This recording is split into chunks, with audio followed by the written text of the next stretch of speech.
मेरा नाम सुनील कुमार है और मैं यहाँ का हेड टेक्नीशियन।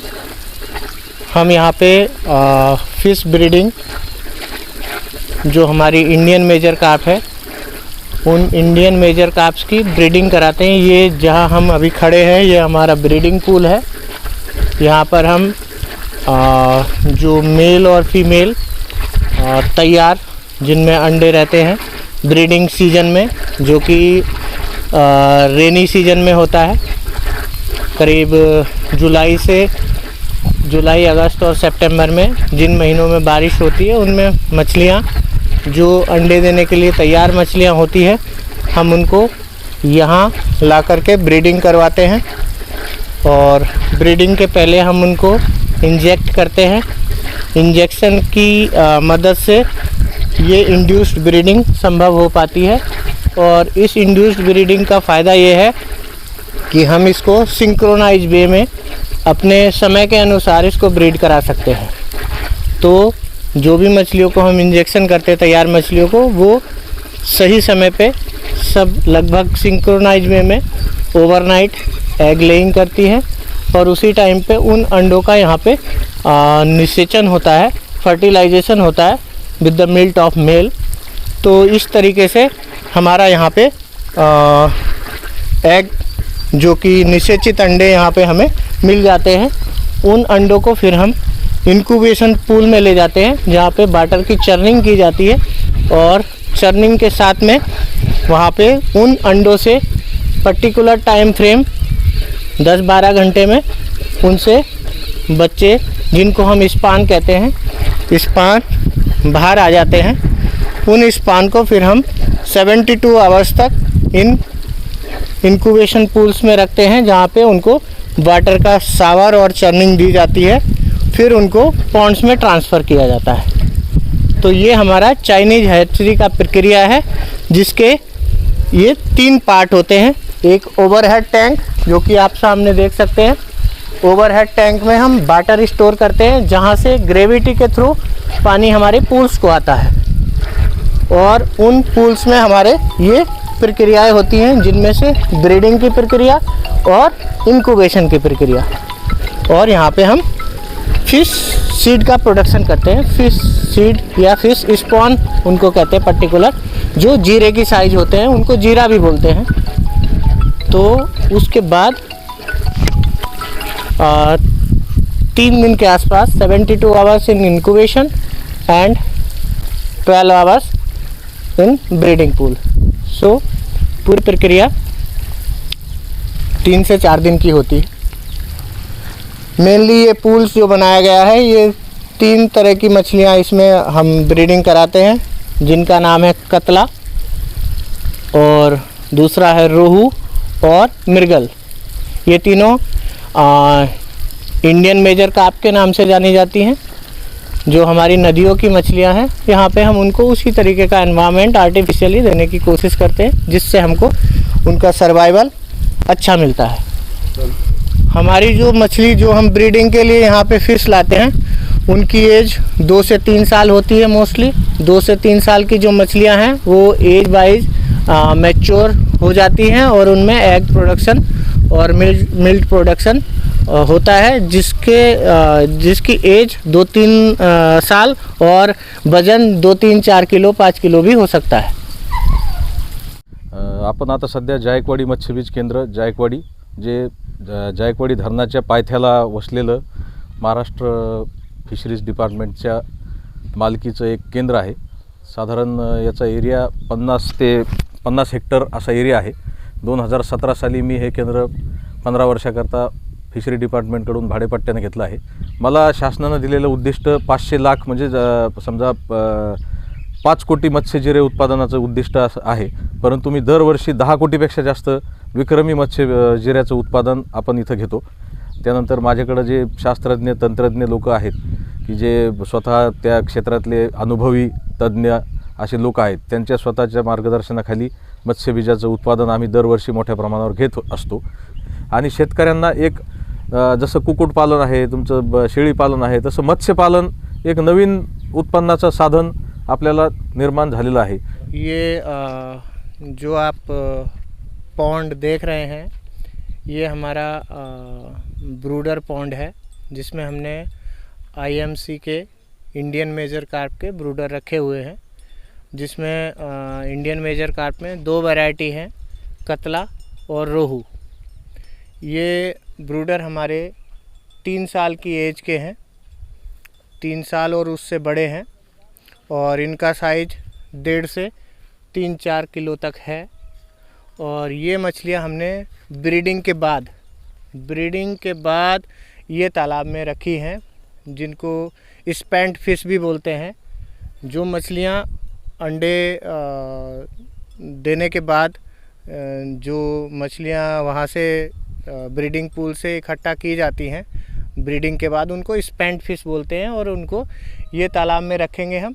ब्रीडिंग सीजन के पहले इसको सेपरेट करके, और मेल फीमेल और वैरायटी जैसे कतला के अलग और रोहू के अलग, उनको सेपरेट करके स्पेशल डाइट जिसमें प्रोटीन और फैट की मात्रा 30% प्रोटीन होती है और करीब 3% तक फैट होता है, वो उस तरीके के स्पेशल डाइट इनको खिलाई जाती है। और उसके साथ इनको 2-3 महीने तक स्पेशल डाइट दे के रखा जाता है, जिससे इनमें उम्दा क्वालिटी के अंडे, गुड क्वालिटी एग्स और उनसे गुड क्वालिटी सीड हम प्रोड्यूस कर सकते हैं। हमारी जो मछलियां हैं उनको हमने ब्रीडिंग सीजन के पहले करीब जो कि मार्च के आसपास से हम इसको स्पेशल डाइट देते हैं, तब उनको मेल फीमेल अलग रखे जाते हैं। तीनों मछलियों के मेल फीमेल अलग रखे जाते हैं। वो एक तालाब को मेल होंगे तो दूसरे को फीमेल होंगी। 3 तरीके की मछलियाँ ये इंडियन मेजर कार्प हैं, जिनमें से 3 तालाब में फीमेल रखी जाएंगी और 3 तालाब में मेल रखे जाएंगे। अगर ब्रूडर की संख्या कम है या तालाब का साइज़ बड़ा है तो एक तालाब में फ़ीमेल रख सकते हैं और दूसरे तालाब में मेल रख सकते हैं, तीनों वैरायटी का, उसमें कोई हानि नहीं है। और जब ब्रीडिंग सीजन आता है, ब्रीडिंग सीजन शुरू होने के पहले जब हम ब्रीडिंग के लिए उसके 10 दिन पहले से हम कुछ मेल्स फीमेल के तालाब में छोड़ देते हैं, जिससे उनमें नेचुरल इंडक्शन भी शुरू हो जाता है। तो ये हमारा इस तरीके का प्रक्रिया है जो मार्च से शुरू होता है। मार्च से ब्रूडर का स्पेशल डाइट शुरू करके फिर हम जुलाई से सीड प्रोडक्शन शुरू करते हैं। जुलाई, अगस्त और सितंबर तक हमारा सीड प्रोडक्शन का प्रोग्राम चलता है।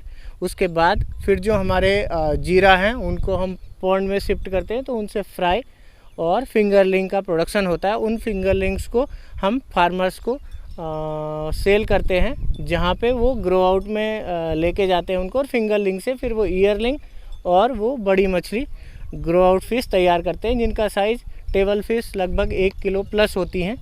1 किलो साइज़ की मछलियाँ जो मार्केट में आपको बहुतायत में मिल जाएंगी, वो ऐसे ही फार्म से जाती हैं जो फार्मर्स के पास होते हैं, पर वो सीड प्रोडक्शन हम करते हैं और सीड हमारे यहाँ से लेके जाते हैं। उस सीड को वो अपने यहाँ पे ग्रो कराते हैं। हम जो सीड प्रोडक्शन करते हैं उसमें 3 कैटेगरी हमारी होती हैं, जिसको हम कैटेगराइज करते हैं: जीरा, फिश फ्राई, फिश फिंगरलिंग। और ये 3 कैटेगरी सीड की हो गई। उसके बाद अगर कुछ सेल होने से बच जाता है तो उसको अगर नेक्स्ट ईयर सेल करते तो वो ईयरलिंग माना जाता है। इसके साइज होते हैं: जीरा का साइज 5-6 मिलीमीटर का होता है, जो कि अंडे से जस्ट निकलने के बाद 5-6 मिलीमीटर का जो जीरा साइज जीरे की तरह दिखता है, उसको फिश जीरा बोलते हैं या फिश स्पान कहते हैं इंग्लिश में। और उसके बाद जो 25 mm के बाद का साइज होता है, 25 mm के आसपास, उसको हम फिश फ्राई कहते हैं। और 40 mm के आगे उसको फिंगरलिंग बोलते हैं। साइज के हिसाब से जो सेलेबल साइज होता है, लगभग उसके जो सरकारी रेट हैं पर सीड, वो 60 पैसे से शुरू होता है, जिसको पॉलीथीन में पैक किया जाता है ऑक्सीजन के साथ में। उसका पैकिंग का खर्चा पर पैकेट 15 रुपये होता है सरकारी दर से।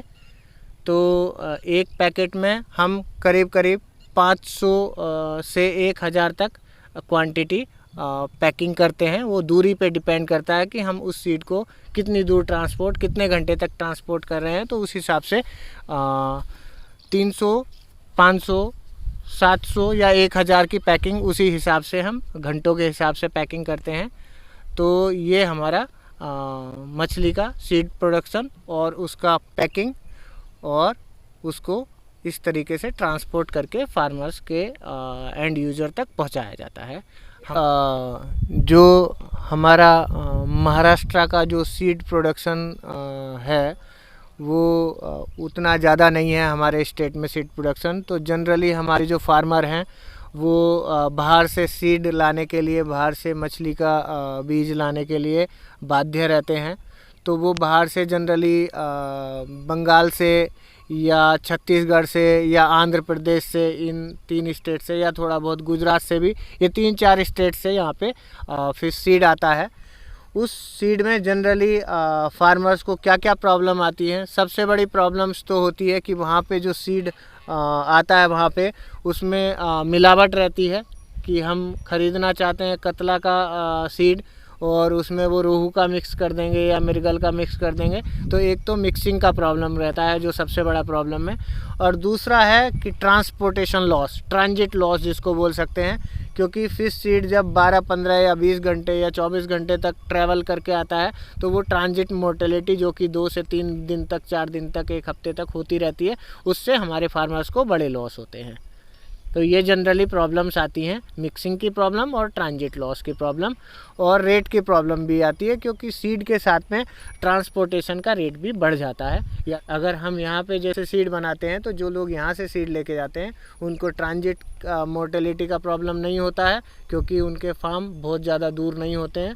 अगर यहाँ पे आप, क्योंकि आप नज़दीक में रहते हैं, तो आप गुणवत्ता भी देख के ले सकते हैं। हे आपल्या मत्स्यबीज केंद्रामध्ये 2017 पासून आपण घेतलेलं आहे, 18 पासून आपण प्रत्यक्ष मत्स्यबीज उत्पादन सुरू केलेलं आहे। ह्या अगोदर किंवा आत्तापर्यंत आपण पाहतो की बंगाल, आंध्र प्रदेश किंवा इतर राज्यातून मत्स्यबीजाची आयात आपल्या राज्यामध्ये होती। याचं कारण असं होतं की यापूर्वी कुठेही मत्स्यबीज उत्पादन आपल्याकडे होत नव्हतं किंवा झालं तरी त्याचं तेवढं प्रमाण नव्हतं। आपल्या राज्याची गरज 140 कोटी मत्स्यबीजाची आहे आणि आपण तेवढं उत्पादन करू शकत नाही कारण आपल्याकडे हॅचरीज त्या तुलनेनं सक्षमरित्या काही चालत नाहीत। तर आपल्या जायकवाडी मत्स्यबीज केंद्रामध्ये आपण 1 ते 2 कोटीपर्यंत मत्स्यबीज दरवर्षी तयार करतो। बीज मी सुरुवातीला जिरे सांगितले की जे 10 कोटी जिरे तयार करतो, तर मत्स्यबीज आपण 1 ते 2 कोटीपर्यंत तयार करतो। तर हे बाहेरून येणारं जे मत्स्यबीज आहे त्याचा स्रोत आपल्याला माहीत नसतो, त्याचा कोण, फक्त सप्लायर कोण आहे, मधले एजंट असतात ते माहीत असतं, पण ॲक्च्युअलमध्ये त्याचं ब्रीडिंग कुठं झालं, त्याचे जे वापरलेले नर मादी प्रजनक कोणते होते, कसे होते, किती वर्षाचं त्याचं आयुष्य आहे, ह्याचं आपल्याला कुठलंही ज्ञान नसतं। त्या माशाचं काउंट ज्याला म्हणतो आपण की संख्या, की एका तलावामध्ये 1 लाख मत्स्यबीज सोडलं पाहिजे, तर 1 लाखच ते असतं का, ह्या सगळ्या गोष्टीचं तिथं कुठंही दुरापास्त काही नसतो।